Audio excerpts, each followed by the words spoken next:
Lo dijo en la primera hora. Muy bien, 8:11 en la mañana. Entro a la recta final de nuestro espacio de noticias a primera hora por Armónica FM y las plataformas digitales de Primera Plana. ¿Cuál va a ser, de alguna manera, el derrotero? ¿Cuál es la expectativa de lo que podría ser la relación entre Ecuador y Estados Unidos? El presidente electo Daniel Noboa, durante las casi 3 semanas de ausencia en su gira por el exterior, primero estuvo en Europa, pero luego concentró sus actividades en Estados Unidos, donde mantuvo encuentros con empresarios, con representantes de los bancos de inversión, con ejecutivos de los multilaterales, hablando justamente sobre lo que podría ser el manejo de los temas económicos. Se ha hablado de que en el futuro gobierno la idea del presidente Noboa es ratificar a Ivonne Bacchi como embajadora de Ecuador en Washington. Entiendo que eso ya está, no ha sido confirmado por el propio presidente, pero Ivonne Bacchi de hecho ha participado en reuniones y acompañó en Estados Unidos al presidente electo Daniel Noboa. ¿Qué va a pasar en los siguientes meses? Cuando además, es verdad, no ha madurado una conversación, una negociación comercial para un acuerdo entre Ecuador y Estados Unidos, pero sí la posibilidad de que en el Congreso, en la legislatura estadounidense, se apruebe una ley llamada IDEA, que podría permitir preferencias arancelarias para los productos ecuatorianos que ingresen a Estados Unidos. Entremos en materia y quiero agradecerle a Felipe Espinosa, que está con nosotros acá visitando nuestra mesa de trabajo. Él es el presidente ejecutivo de la Cámara de Comercio Ecuatoriana Americana, AmCham. Felipe, bienvenido, ¿cómo le va? Gracias, Fabricio, muy buenos días. Mil gracias por este espacio y por la oportunidad de estar con tu audiencia. Gracias. ¿Qué expectativa tienen ustedes como Cámara sobre lo que podría ser justamente esta negociación o estas conversaciones entre Ecuador y Estados Unidos? Por ejemplo, tomando como punto de partida la ley IDEA. Mira, quisiera hacer un poquito de recapitulación, si me permites. Tú mencionaste el tema de un acuerdo comercial. Lamentablemente, Ecuador es el único país en la cuenca del Pacífico que no tiene un acuerdo comercial con los Estados Unidos. Nos bajamos de la camioneta en el año 2007, 2006, 2007 y nos quedamos sin ese acuerdo comercial. Cuando quisimos retomarlo y le dijimos a Estados Unidos si quisiéramos comenzar con conversaciones, Estados Unidos dijo: en este momento no estoy hablando de acuerdos comerciales. Podríamos habernos quedado ahí, pero la persistencia hizo que busquemos un camino, tanto del lado de allá como del lado ecuatoriano, del sector privado, del sector público, y es buscar un esquema de ventajas arancelarias, un tema de preferencia de arancelarias, parecido al que se tenía con el ATPDA en otra época, que lamentablemente dejamos que también fenezca en el año 2013. Pero entiendo que la finalización del ATPDA fue, digamos, había un plazo establecido por Estados Unidos y eran unas preferencias que se otorgaba por parte de ese país a naciones que estaban involucradas en la lucha contra el narcotráfico, ¿verdad? Sin duda, pero nosotros no hicimos nada por conseguir que haya una prolongación de ese esquema de preferencias. Si bien los otros países, Colombia y Perú, ya tenían su tratado comercial, nosotros sí lo requeríamos y lamentablemente en esa época se minimizó la ventaja del ATPDA. Bueno, entre el 2013 y el 2019, prepandemia, dejamos de exportar alrededor de $1.000 millones simplemente porque no teníamos el esquema de preferencias. Entonces ese siempre fue un tema importante, buscar un esquema de preferencias que pueda permitir actuar rápidamente antes de tener un tratado comercial y que mientras tanto nos dé el tiempo necesario para sentarnos a conversar con un tema tan importante como un acuerdo a largo plazo, que es el tema del acuerdo comercial. Este esquema de preferencias saltó como una posibilidad con el tema IDEA. Tú ya lo mencionaste. En marzo 22 se presentó un proyecto de ley en el Senado de Estados Unidos.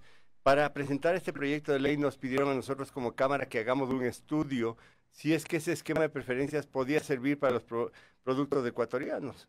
Y ventajosamente el 56% de nuestros productos, que añadido a los que ya ingresan sin arancel, dan alrededor del 90% de nuestros productos que podrían ingresar a los Estados Unidos sin arancel. Súper interesante para nosotros, súper rápido. Pero obviamente es una ley que tiene que aprobarse en el Congreso de Estados Unidos. Es un tema unilateral que depende mucho también de las relaciones entre los dos países, pero que depende de la agenda de un Congreso sumamente ocupado como el de Estados Unidos. Si me permites, ¿dónde estamos ahorita? Porque se presentó en el Senado en marzo. Bueno, estamos esperando que esta semana se presente un proyecto, el proyecto espejo en la Cámara de Representantes. El Congreso de Estados Unidos es bicameral. Claro. Bicameral. Tenemos Senado y Congreso. Y Congreso. Pero La se Cámara presentó de al Senado. Representantes. El Senado es el que presentó, eso está ahí. Y tiene que aprobarlo el Congreso. Tiene que aprobarlo el Congreso. Entonces, para que no haya un esquema de que primero se apruebe en el Senado, luego vaya a la Cámara de Representantes, es súper interesante que se presente en los dos lados. Y en este momento, perdón, estamos esperando que se presente ese proyecto de ley en la Cámara de Representantes. Ya hay las personas que dicen que lo van a presentar y creemos nosotros que en estos días se va a dar. Pero hay que entender que es un Congreso que tiene una agenda muy importante, que el tema Ecuador no necesariamente es un tema prioritario, entonces digamos un poquito de paciencia. Las ansias nos pueden ganar, pero debería presentarse. Una vez que esté en las dos cámaras, ya pueden buscar una ley como las nuestras, la ley Trole, una ley omnibus que le llaman allá, donde le cuelguen a este proyecto de ley. Que lo único que dice es que le incluyan al Ecuador en un esquema de preferencias creado para Centroamérica y el Caribe. Centroamérica ya salió de ahí porque ya tiene su tratado comercial, pero los países del Caribe siguen ahí, excepto República Dominicana, que está cubierta por Centroamérica. ¿Y solamente sería para Ecuador o también otros países? Bueno, en este momento es solo Ecuador. Solo Ecuador. Entendemos que o sea, la ley idea en este momento sería solo para Ecuador. Solo para Ecuador. Dice, favor incluye a Ecuador después del último país del Caribe que está señalado ahí. Es así de fácil la ley. Lo único que hay que hacer es lograr primero que se presente, luego que lo lleven junto con una ley que se vaya a aprobar y que tenga todo el trámite. Algo similar con sus diferencias de dirección fue la ley Ecuador que se aprobó a finales del 2022. Algo similar a eso pasó. Pero esa era una ley de cooperación, esta es una ley que directamente va a ingreso de mercado, a preferencias de mercado para productos ecuatorianos. Vale la pena mencionar ahí también que estos productos ya están en el mercado de Estados Unidos. No son productos nuevos que vamos a ver cuando le exportamos, sino que son productos que ya están ahí, que a pesar de haber tenido aranceles han tenido un comportamiento, diría yo, muy interesante dentro de los Estados Unidos. Voy a sacar ejemplos. El brócoli paga un 14.9%, comparado con México que paga 0%. Las rosas pagan alrededor de un 7%. Y las rosas colombianas pagan 0%. El atún paga entre 12.5 y 35%. Sin esos aranceles, nuestros productos podrían crecer muy rápidamente. Son solo 3 ejemplos. Pero Estados Unidos es el país que tiene el abanico más grande de compras al Ecuador. Nos compran desde cosas de productores más pequeños, que pueden ser uvillas, pitahaya, tomate de árbol, hasta productores, los más grandes exportadores del país, que son camarón y banano. Entonces es un país súper interesante para el comercio con Ecuador, porque es bueno para los emprendimientos, bueno para los pequeños y medianos y muy bueno para los grandes. Eso es un esquema ganador si podemos tener preferencias en ese país. Usted citaba el ATPDA, que era este acuerdo de preferencias arancelarias andinas, si mal no recuerdo, del cual se beneficiaba, entre otros países, Ecuador. Colombia y Perú tienen acuerdo comercial con Estados Unidos, fruto de la negociación del TLC, que inicialmente participó Ecuador y luego finalmente se salió de esa negociación. Pero luego del ATPDA se supone que entró en vigencia un sistema de preferencias llamado SGP Plus, si mal no recuerdo. ¿Funcionó o no funcionó? No es SGP Plus, es SGP. Ya. Y ha existido siempre. Pero el SGP, a diferencia del ATPDA que fue dirigido a los países andinos, el SGP es un programa mundial de los Estados Unidos que tiene productos nombrados, no es para países, no países nombrados, Ya. no es para todo, es para ciertos productos. Ejemplo, el único producto que ingresó al SGP desde no sé hace cuántos años son las rosas ecuatorianas. ¿Okay? Antes de eso no estaban considerados. Pero por ejemplo, el atún, el brócoli y muchos otros productos no están en SGP. Ese es un sistema general de preferencias similar, diría yo, al sistema que teníamos con Europa. Europa sí había el SGP Plus que vencía y si nos quedábamos sin eso, realmente teníamos una pérdida grande. Y firmó el presidente Correa en su momento el acuerdo comercial con Europa. Claro. Llegamos a ese punto de estar, que se vencía a finales de diciembre y nosotros casi a finales de diciembre llegamos a firmar el tratado comercial. En este caso del esquema del SGP está en el Congreso, está por ser renovado. Es importante para muchos de los productos ecuatorianos, pero no cubre todos los productos que, por ejemplo, los que le mencioné. Y estaba revisando en este momento, el ATPDA, entiendo que terminó su vigencia a mediados del 2013, hace 10 años. Y luego vino la aplicación de ese sistema SGP. No, había ya había. Son separados. O sea, no es que el SGP suplió al ATPDA. No, el ATPDA existía solo para estos países, pero fue adicional al SGP que Estados Unidos lo aprueba para todo el mundo. Terminado el ATPDA, entonces, desde hace 10 años, la última década, nuestros productos han tenido que pagar aranceles para entrar a Estados Unidos. Eso es correcto. Ahora, la pregunta del millón es, ¿por qué se logra firmar con Europa? ¿Por qué Ecuador logra un acuerdo comercial con Europa? Incluso, usted bien anotaba, fue en el gobierno del presidente Correa. Pero ¿por qué no se hizo lo mismo con Estados Unidos? Le pregunto si con Estados Unidos la situación comercial es más compleja o las sensibilidades, por ejemplo, en el tema agrícola o de cárnicos o de leche, en el caso del Ecuador, son mucho más sensibles esos, digamos, el manejo de estos temas, si comparamos con Europa, digo, ¿no? Yo creo, su pregunta es muy buena. A ver, yo no estuve en la época de la negociación del tratado del que nos bajamos. Con Estados Unidos. TLC. Así es. 2004.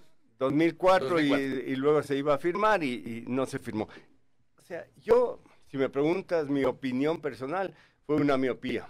Fue una miopía de la época que seguramente fue afectada por 1, 2 o 3 productos que estaban ahí sobre la mesa.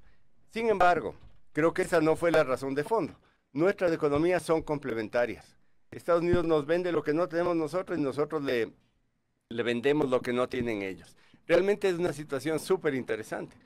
Hay 2 o 3 productos que hay que cuidar, como hay en todos los países. Perú tuvo alrededor de 17 años de desmonte arancelario con algunos productos con Estados Unidos. O sea, no es que no se cuida eso, pero el no hacer nada, el habernos quedado sin el acuerdo comercial, realmente nos afectó. Han pasado casi 20 años. Pero ¿cómo protegemos la producción interna? Porque creo que ese es el principal temor.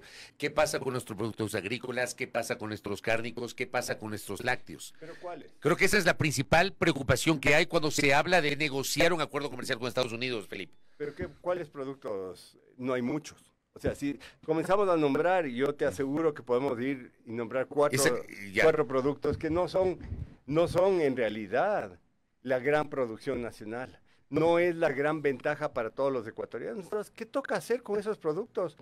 Darles tiempo para que se vuelvan competitivos, nada más. Porque la otra discusión es que en Estados Unidos el Estado subsidia su producción agrícola y lechera. Pero no, ¿de cuáles productos? A ver, nosotros no vamos a sembrar trigo ni vamos a ser productores de trigo. No tenemos grandes de hecho nosotros importamos la mayor parte del trigo, ¿no? Soya lo mismo, ¿ok? Esos son grandes productos en Estados Unidos. Hay otros que sí hay que cuidarlos, pero hay que volvernos competitivos. Solo saquemos del ejemplo. Yo creo que tu punto es importante, pero hay que verlo desde otro aspecto. Colombia y Perú. ¿Qué pasó con Colombia y Perú? ¿Tenían el mismo enfoque? Sí, con un esquema de un tratado comercial. ¿Qué han tenido que hacer? Volverse competitivos. Versus nosotros, que han pasado 20 años y muy poco se ha hecho en nuestra industria para crecer en competitividad. ¿Por qué? Porque hemos estado protegidos. Firmamos el acuerdo con Europa. Seguramente había miedos similares. Y sin embargo, las ventajas han suplido, pero largamente por encima de los problemas. Y no han venido acá a comerse nuestro mercado. Acordémonos, a ver, nosotros le exportamos de alrededor del 23% de nuestros productos a Estados Unidos. 23% es altísimo. La importación, la exportación de Estados Unidos al Ecuador es apenas del 0.3% de lo que ellos puedan hacer. Entonces no es que el mercado ecuatoriano para ellos es la gran cosa, o sea, pucha, se abre Ecuador y la economía de Estados Unidos cambia, para nada. No, pero la nuestra sí, pues. La nuestra sí cambia, Claro. porque lo que exportamos nosotros es... La nuestra cambia, puede cambiar para bien, pero también para mal, ¿o no? No cambia para mal, porque el rato que uno es competitivo, el rato que te pones una meta, lo vas a lograr hacer. Perú se convirtió en una potencia exportadora agroindustrial. Acordémonos, Fabricio, tal vez no te tocó a ti, pero cuando nosotros estábamos en el colegio, lo que nos decían es, donde se acaba el verde, ahí termina el Ecuador y el desierto comienza el Perú. Y en todo ese desierto, Perú ha sembrado y es una potencia agroindustrial. Y nosotros no hemos crecido para nada en esa velocidad. ¿Por qué? Porque no tenemos que competir para estar ahí, porque hemos estado protegidos, pero protegidos dentro de un mercado chiquitito. Lamentablemente tenemos que abrirnos a otros mercados, o ventajosamente tenemos que abrirnos a otros mercados para crecer. Felipe, en honor al tiempo, ¿cómo le ven a Daniel Noboa en la Cámara? ¿Cómo ven sus primeras ejecutorias? Aunque todavía no sabemos a profundidad qué va a hacer, pero como yo decía, eligió tener algunas reuniones en Estados Unidos. En los 17 meses, ¿cómo visualizan ustedes la relación del gobierno de Noboa con la Casa Blanca y con el Departamento de Estado? Yo creo que hay que resaltar una cosa tremendamente importante. Pocas veces un presidente electo va a un viaje a Europa y a Estados Unidos para presentarse y decir, aquí estoy, yo voy a ser el próximo presidente. Y estas son las cosas que yo pienso. Voy a hablar en el tema de Estados Unidos porque yo estuve ahí, le habló al sector privado de Estados Unidos y le dijo, nosotros en el futuro queremos un tratado comercial con Estados Unidos. Creo que ese es un deseo de todos los ecuatorianos. Y mientras tanto vamos a trabajar un esquema de preferencias arancelarias. Pero también les dijo que nosotros como país queremos ser un país abierto al mundo, sin dar detalles, pero queremos ser un país que tenga relaciones con todos los países del mundo y buenas relaciones con los países del mundo, pero vamos a mantener nuestra forma de pensar. Creo que eso pocas veces se ha hecho y yo sí quisiera reconocer eso, porque los viajes de un presidente, los viajes oficiales de un presidente son mucho más restringidos, son con una agenda muy establecida. Cuando uno va como presidente electo tiene mucho más libertad, primero de reunirse con quien desee y segundo de expresar sus opiniones. Y eso sí vale la pena resaltar. Tenemos mucho por ver qué se va a hacer. Es un gabinete muy joven, conversábamos contigo, el que tiene. Hay tantos retos tan importantes, tan a corto plazo, que hay que colaborar con el gobierno. Yo creo que nosotros, si le va bien al gobierno, como siempre se dice, nos va a ir bien a nosotros. Correcto. Felipe, gracias por el tiempo, muy amable. Gracias, Fabricio. Felipe Espinosa, presidente de la ANCHAM, la Cámara de Comercio Ecuatoriana Americana, aquí en La Primera Hora, 8:29. Primera plana. Todas las noticias, todas las voces.